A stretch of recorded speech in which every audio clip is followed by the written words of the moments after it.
A Igreja Católica controla o tempo. Como poderia uma instituição, liderada pelo Papa, um ser humano, controlar o tempo, algo que materialmente só poderia ser controlado por Deus? Bom, em conta forma, nós possuímos um elemento que a gente poderia controlar, sim. A percepção humana sobre o tempo. Então, se a Igreja Católica controla o tempo, como a humanidade percebia o tempo antes da Igreja Católica? Bom, antes da Igreja Católica havia Júlio César, uma pessoa que mudou o rumo da história por diversos feitos. A Guerra Civil Romana, nomear o mês de julho e fundar o Império Romano com a sua própria morte. Entretanto, há uma outra característica que não é muito falada: a criação do calendário juliano. Um calendário muito interessante, utilizado por muita gente. A Rússia utilizava até 1918, para você ver como que esse calendário vigorou por pura birra, mas vigorou. E eu sei que essa história parece completamente fruto de um devaneio esquizofrênico, mas esquizofrenia de verdade é um ano possuir um dia mais do que outro. Um erro sutil presente no calendário juliano. Por exemplo, no ano 10, havia 365 dias, e no ano 11, 366. E como a Igreja Católica é uma igreja completamente anticientífica, né?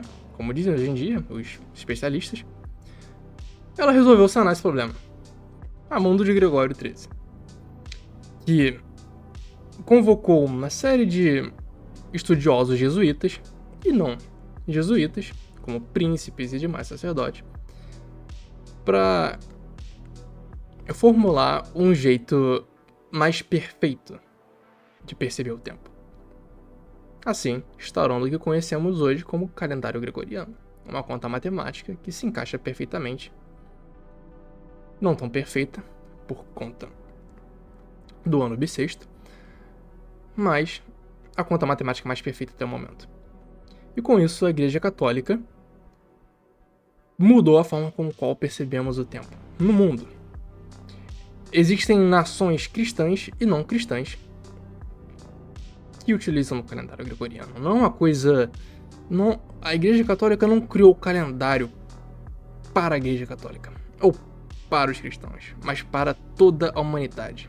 O calendário gregoriano foi um presente da Igreja Católica, um presente científico da Igreja Católica para a humanidade.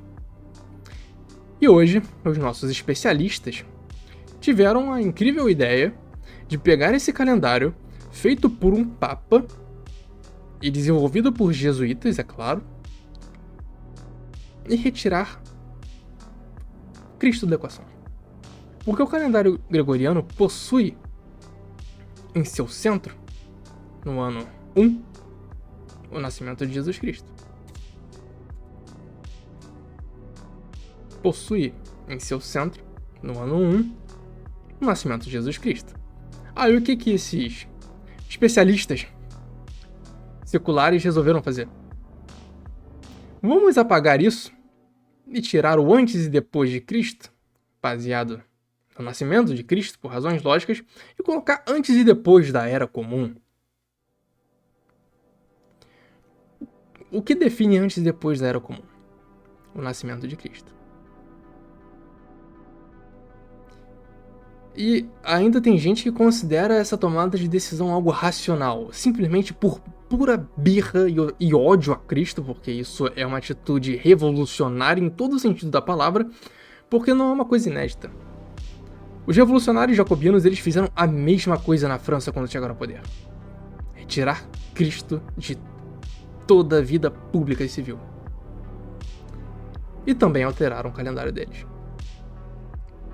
Colocaram um calendário completamente zoado, baseado em sua crença secular de que Cristo não devia ter papel na sociedade.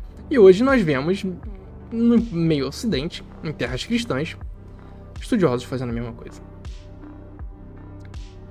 Entretanto, eles nunca vão conseguir apagar a história. Eles nunca vão conseguir apagar fatos. Tudo que vivemos é pura propaganda secularista, mas a propaganda secularista não consegue alterar uma realidade. E eles sempre terão que lidar com o fato de que a Igreja Católica dita como percebemos o tempo hoje.